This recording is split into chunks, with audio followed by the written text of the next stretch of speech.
देखिए, ये बात उठाना कि इससे नफरत फैल जाएगी, ये व्हाट द मीन इज कि सच ना कोई बोले, क्योंकि सच कड़वा है, इसीलिए इसको ढका के रखिए। ये हमसे हुआ तो मैंने देखा तारिक साहब का अंदाज जो है एक अलग था, यहाँ कुछ अंदाज अलग है। इसका मुझे एक कारण नहीं पता चला। ये कहना कि औरंगजेब को अपना हीरो ना मानो, ये ये भारतीय मुसलमानों के विरोध में कैसे हो गया? जो एक मिनट, मैं तारिक फतेह को इसका जवाब देने दूं उससे पहले, जिन्ना को आप हीरो मानते हैं, विलन मानते हैं? शोएब जमाई, हम जो मुसलमान वहां रहते हैं, हमें पहले एक्सेप्ट ये करना चाहिए कि हम एक ऐसे देश में आए जिसका नाम ही हिंदुस्तान था। जब भी मैं हिंदुस्तान में भी आके यही बात करता हूं कि कभी तो एक्सेप्ट करो कि तुम फॉलो करते हो उन लोगों को जिन्होंने हिंदुस्तान को रेप किया, हमला किया, चाहे औरंगजेब हो या तैमूर हो, कोई भी। आपके हीरो क्यों नहीं बदलते? शोएब जमाई, आपके हिसाब से यूएई एक मुस्लिम कंट्री, उसने क्यों इस फिल्म को बिना कट के पास किया होगा, जो मुसलमान विरोधी फिल्म बताई जा रही है, नफरत फैलाने वाली फिल्म बताई जा रही है? सुशांत जी, बहुत बहुत शुक्रिया। देखिए, मैं तो इसमें बहुत पॉजिटिव नोट देखता हूँ, और पॉजिटिव बात यह है कि यूएई एक मुस्लिम कंट्री है, मुस्लिम राष्ट्र, शरीयत का भी कानून चलता है वहाँ पे। लेकिन शरीयत के कानून के बावजूद भी उनके अंदर इतनी लिबरल पॉलिसी है कि उन्होंने फिल्म को बैन या इस तरह के सिनेमा आर्ट कल्चर को बैन नहीं करते। लेकिन हमारा देश भारत एक डेमोक्रेटिक देश, यूएई तो मोनार्क है ना, हमारा देश एक डेमोक्रेटिक देश है, यहाँ डाइवर्सिटी है, प्लुरलिज्म है, वेरियस कल्चर्स है। उसके बावजूद भी इस देश में हम देखते हैं कि कोई हलाल को बैन कर दो, कभी हिजाब को बैन कर दो, कभी इसको बैन कर दो, कभी उसको बैन कर दो, कभी नकाब को बैन कर दो, कभी गुजरात फाइल्स को बैन कर दो। तो सवाल ये कि दुनिया हमारे सामने एक मिसाल पेश कर रही है कि ऐसी कंट्रीज जिसके बारे में ये तोहमत, ये इल्जाम था कि भाई बहुत जालिम है, शरीयत का कानून लगाते हैं, वो अपनी लिबरल पॉलिसी के तहत चल रही है। और हमारा देश इतना डाइवर्स, इतना प्लूरल है, वो एक तालिबानाइजेशन की तरफ बढ़ रहा है कि इसको सर, देश में कोई प्रॉब्लम नहीं है, हमारे देश में कोई प्रॉब्लम नहीं है। शोएब जमाई, आपको दिख रही होगी, मुझे नहीं दिखती। मैं प्रॉब्लम बताता हूं कहाँ है, जो मैं प्रश्न भी पूछ रहा था कि इस देश में जो एक वर्ग है उसको क्यों प्रॉब्लम है। अभी कुछ दिन पहले सो कॉल्ड जर्नलिस्ट ने भी एक चिट्ठी लिखी, उसमें उन्होंने कहा कि भाई कश्मीर फाइल से मुसलमानों के खिलाफ नफरत फैल रही है। तो ये बात आप उनको क्यों नहीं बोलते कि इस वर्ग को क्या दिक्कत है, उनको क्यों चाहिए इस फिल्म में पे बैन लगे, दिक्कत है उनको इस फिल्म से? मैं बता रहा हूँ जी, जरूर। देखिए, ये कहना कि इस फिल्म का मुसलमानों ने कोई बहुत ज्यादा विरोध किया हो, वो कहना गलत है। बल्कि विपक्ष जो बीजेपी से हटके अलग दूसरी पार्टियां, जैसे अरविंद केजरीवाल जी की पार्टी, कोई मुसलमानों की पार्टी तो है नहीं, कांग्रेस के भी बहुत सारे लीडर, उन्होंने फिल्म का विरोध उस तरीके से नहीं किया कि भाई आपने फिल्म में ऐसा क्यों दिखाया। बल्कि ये कहा कि जब बीजेपी जैसी पार्टी जो सत्ता में है वो फिल्म का सिर्फ प्रचार पे ध्यान दे रही है, और जो असली मुद्दे हैं उस मुद्दे पर अगर सवाल पूछे जाते हैं तो आप पीछे हट जाते हैं। देखिए, मैंने भी ये पूछा, क्योंकि शोएब भाई मेरी बात सुनिए, नहीं, आप थोड़ा डाइवर्ट करें, इसलिए मैं फिर आपको खींच के जगह पे ला रहा हूं। बदरुद्दीन अजमल तो पॉलिटिकल पार्टी के हैं, उनका कहना था कि इस फिल्म को तुरंत बैन करो, नहीं तो बहुत नफरत फैल जाएगी इस देश के अंदर। और मैं पॉलिटिकल पार्टीज को छोड़ भी दूं, मैं तो कह रहा हूं वो जो पत्रकारों ने चिट्ठी लिखी थी, आशुतोष को आप जानते होंगे, नाम सुना होगा आपने, एन राम को आप जानते होंगे, उनका नाम सुना है आपने, और पूरी लिस्ट है, आप सबके नाम जानते होंगे। उन्होंने कहा इस पे नफरत फैल रही है। तो आप मुझे बताइए, यूएई को नहीं लगता कि नफरत फैलेगी? आप कह रहे कितने ओपन माइंडेड है हमारे देश के ये सो कॉल्ड पत्रकार, ओपन माइंडेड क्यों नहीं है? इसकी दो बुनियादी वजह है। बुनियादी वजह यह है कि एक ये देखा गया, मैं फिल्म के ऊपर नहीं कह रहा हूं, मैं तो बैन की बात ही नहीं कर रहा हूं, कभी भी हमने सिनेमा आर्ट कल्चर के बैन की बात नहीं की। हमने ये कहा कि फिल्म देखने के बाद कई सिनेमा घरों के बाहर एक ऐसा माहौल बना, लोगों ने जा जाकर कहा कि हथियार उठा लो, नरसंहार कर दो, रेप कर दो, बदला लो, ऐसे लो। तो ये जो माहौल बना वो इसका एक रिपरकर्शन है। हमने कहा कि उस पर क्या लगाम लग सकता है, क्या ये उसके असर है, क्या ये रिएक्शन है। दूसरी बात, हमने ये कहा, तो मैं भी विपक्ष में हूं, मैं भी जन अधिकार पार्टी का राष्ट्रीय प्रवक्ता हूं, अगर मुस्लिम स्कॉलर के साथ साथ, तो पार्टी होने के नाते यहाँ से हमारा भी सवाल फर्ज बनता है कि मैं ये पूछ रहा था कई बार कि भाई आप ये बताइए असली मुद्दे क्या थे। रिड्रेसल कमीशन जिसका वादा किया गया था, क्या हुआ उसका?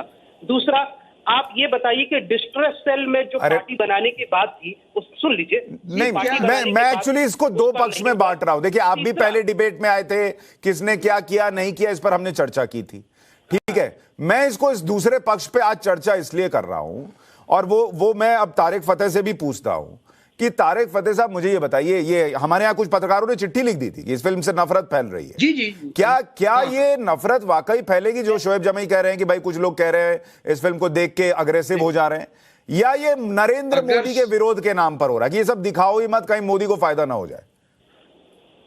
देखिए, ये बात उठाना कि इससे नफरत फैल जाएगी, ये व्हाट द मीन इज कि सच ना कोई बोले, क्योंकि सच कड़वा है, इसीलिए इसको ढका के रखिए। ये हमसे हुआ, पंडितों को निकाला गया, उनको मारा गया, वो फैल गए पूरी दुनिया के अंदर, एंड जिन्होंने किया उनको बचा के अब रखो। और ये इतना गलत तरीका है कि जो अक्यूज्ड है, बजाय इसके कि हमको कहना चाहिए कि जिन्होंने हमारे नाम पे हमारे हिंदू बहन भाइयों को, रिश्तेदारों को निकाला है वहां से और उनके साथ पूरी दुनिया में फैल गए बेचारे, उनके साथ सही जस्टिस होनी चाहिए। हम कह रहे हैं कि नहीं, आपस में तकलीफ हो जाएगी।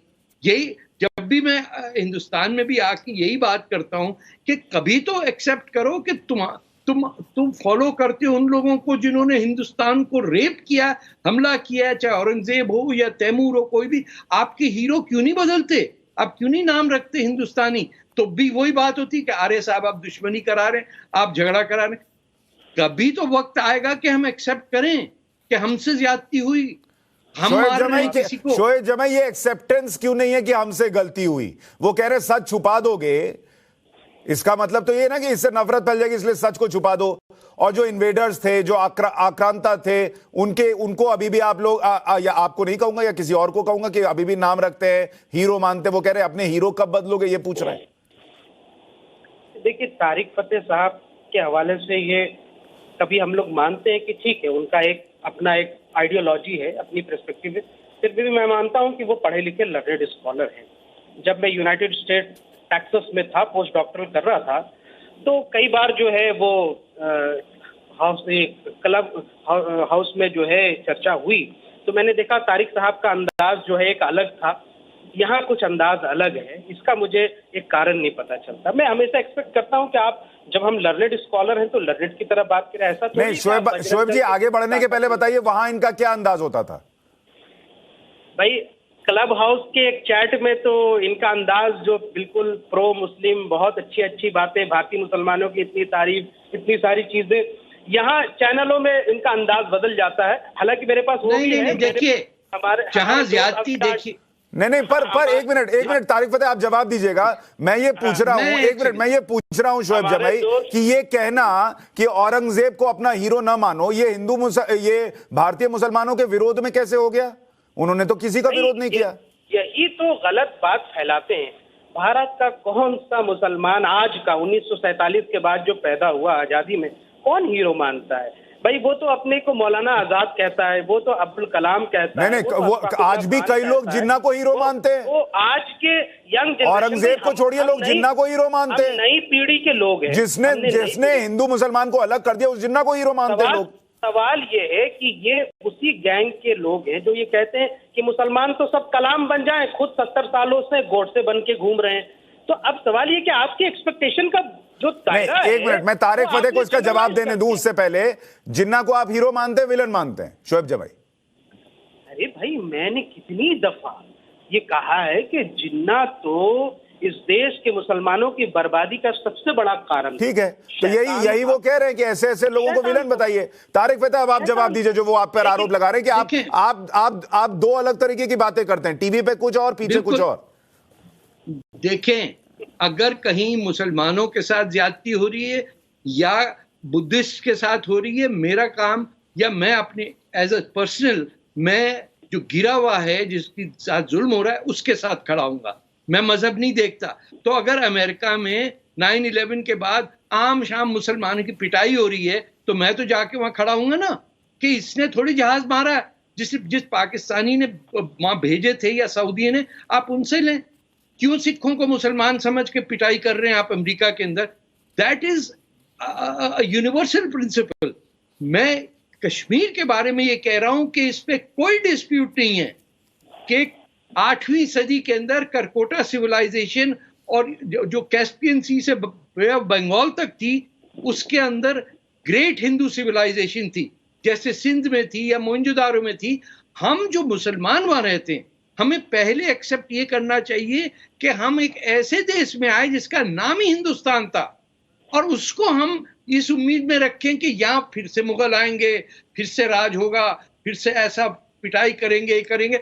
सब जगह छप रहा है, आपकी उर्दू की किताबों में लिखा है मोहम्मद बिन कासिम को आप हीरो मानते हैं, और वो शख्स जिसने आके हिंदुस्तान पे हमला किया और जिसने उसको बचाया वो आपका विलेन है, और जिसने हमला किया और सबुक्तुद्दीन आया और सोमनाथ के टेंपल गिरा, उसको आज तक बच्चों को कहते हैं कि वो ठीक है। शोएब जमे इसका जवाब दीजिए, क्योंकि अभी हाल में एक मौलाना का भी वीडियो वायरल हुआ था, आपने देखा होगा, जो कह रहे थे कि हमने 70 साल इस देश पर राज किया है, इतने साल राज किया, और ये लोग सोचते हैं कि ये 70 साल में हमें हटा देंगे और ये कर देंगे, इंशाल्लाह हम राज करेंगे। तो ये जो मानसिकता है उस पर वो कह रहे हैं, सवाल उठा रहे हैं। तारिक साहब, मैं आपकी बड़ी इज्जत भी करता हूँ, आप लर्नेड स्कॉलर हैं साहब। मुझे ये बताइए, आपको याद होगा अक्टूबर 1947 में इसी जम्मू के उधमपुर में लगभग 1 लाख कश्मीरी मुसलमानों को मार दिया गया हरि सिंह के लोगों द्वारा, और आरएसएस के जो लोग थे, वो पूरे विकिपीडिया में सारी चीजें लिखी है, मार दिया गया, और ट्रक के ट्रक जो है उनको गड्ढों में डाल दिया गया। कहते हैं मीरपुर मैसेकर का वो बदला था। तो 1 लाख कश्मीरी मुसलमान जो जम्मू में मारे गए अक्टूबर 1970, क्या वो कश्मीरी फाइल्स का हिस्सा नहीं हो सकते? क्या वो जेनोसाइड नहीं था? इतना बड़ा नरसंहार। तो मैंने ठीक है, अब तारिक फतेह जवाब दे, तारिक फतेह जवाब दे, तारिक फतेह। देखिए, इस पे जो अथॉरिटेटिव किताब है उसका नाम है रेडर्स इन कश्मीर, जो मेजर जनरल अकबर खान ने लिखी, who was the commander in chief of the Pakistan army and tribals who invaded and raped and destroyed the state of Jammu and Kashmir. उस किताब को आप देखिए, कहीं छपने की इजाजत नहीं है। पता नहीं 1970 में मैं खरीदी हुई किताब, वो वॉल्यूम एक बेचारी पड़ी हुई, उसकी फोटो कॉपियां कर करके भेज के क्या क्या जुल्म किया है पाकिस्तान फौज ने, पाकिस्तान पुलिस ने, और ये जो उस वक्त जो लोग थे जिनको आज हम तालिबान कहते हैं, इस्लाम के नाम पे कितने मुसलमानों को उन्होंने रेप कर दिया जो आए थे लिबरेट करने के लिए। और पाकिस्तान की फौज जो थी 20,000 राइफल चोरी किए एक तरफ से, जो ब्रिटिश कमांडर इन चीफ था पाकिस्तान आर्मी का, उसको पता भी नहीं चला। टूटी हुई राइफलें बेच के आर्मी भेज रही थी वहां मैसेकर करने, जिसके अंदर वो जो पश्तून रेडर्स थे, दे डिडंट इवन नो कि हिंदू कौन है, मुसलमान कौन है। तो जुल्म जो हमारे हाथों हो चुके हैं, हम हमेशा वही गजवा हिंद, वही तलवार, वही खूंखार एटीट्यूड। एट सम स्टेज हमको 2022 में आना पड़ेगा। ये कब तक हम 12वीं सदी में रहेंगे कि यूं तलवार उठा ली, यूं जंग कर लिया, मिस्र खत्म कर दिया, ईरान तबाह कर दिया, हिंदुस्तान पे हुकूमत कर दी। फॉर गुडनेस सेक इसको खत्म करें। आज देख लीजिए, इतने नाजुक मौके पे हैं कि we could face a nuclear war. ये जो मजाक में हम बात करते हैं, आज चिल्ड्रन शुड बी टोल्ड कि हिंदू जो है वो जायज सिटीजन है हिंदुस्तान का, तभी तो उसका नाम हिंदुस्तान है। ये इंडस रिवर जो है ये ऊपर वाले की। शोएब भाई, मैं जो अभी तारिक फतेह कह रहे हैं कि कैसे उस वक्त जो जिसका आप जिक्र कर रहे हैं कि उस वक्त पाकिस्तान से कबीलाई आए, उस वक्त फौज आई और उन्होंने जो किया हिंदू मुसलमान देखे बिना किया। इसी शो में आप बैठकर, या मैंने लगातार इस पर डिबेट्स की और ये गौर किया शोएब जमाई, कि पहली लाइन में आप लोग कहते हैं कि हाँ कश्मीरी हिंदुओं के साथ जो हुआ गलत हुआ, उसका दुख है और ये है और वो है, और फिर आप कोई ना कोई ऐसा वाकया उठा कर ले आते हैं ताकि तराजू बैलेंस किया जा सके, और वो भी बैलेंस नहीं हो पाता क्योंकि फैक्चुअली कुछ और निकलता है। क्यों एक पूरे 40 मिनट के 30 मिनट के डिबेट में बैठकर ये सिर्फ नहीं कह सकते हाँ भाई ये गलत हुआ, जैसे तारिक फतेह कह रहे हैं? तराजू क्यों बैलेंस करते हैं अगर वाकई दिल से महसूस करते हैं? मुझे ये बताइए, अभी तारिक साहब ने कश्मीर का जिक्र करते करते वो तालिबान भी गए, फिर वो उससे पहले भी गए इंडस सिविलाइजेशन, फिर मोहम्मद बिन कासिम भी गए। मैंने कुछ बोला? आपने उनसे कहा कि भाई कश्मीरी मुद्दे पर ही रहो, आप पुरानी बातें ना करो। अरे भाई उसमें आप नहीं, उसमें उन्होंने जो आपने वाकया बताया, उसका फैक्ट उन्होंने बताया किताब की मार्फत, वो अपनी मर्जी से नहीं गए। जब इन्होंने पुरानी बातें छेड़ी तभी तो मैंने अक्टूबर 1947 का छेड़ा, और अक्टूबर 1947 के मैसेकर पर अभी तक तारिक साहब ने कोई जवाब नहीं दिया। मैं एक्सपेक्ट करता हूँ मेरी बात खत्म हो जाए तो वो कम से कम इस पर कुछ तो कहेंगे, अफसोस तो जाहिर करेंगे कि हाँ ऐसा हुआ था और वो गलत हुआ था, और आरएसएस के लोग भी शामिल थे। विकिपीडिया में आज भी लिखा हुआ है। सर विकिपीडिया पे भरोसा मत कीजिए, विकिपीडिया आप भी चेंज कर सकते हैं। विकिपीडिया पे भरोसा करेंगे आप फंस जाएंगे, मैं बता रहा हूं, विकिपीडिया पे भरोसा मत किया कीजिए।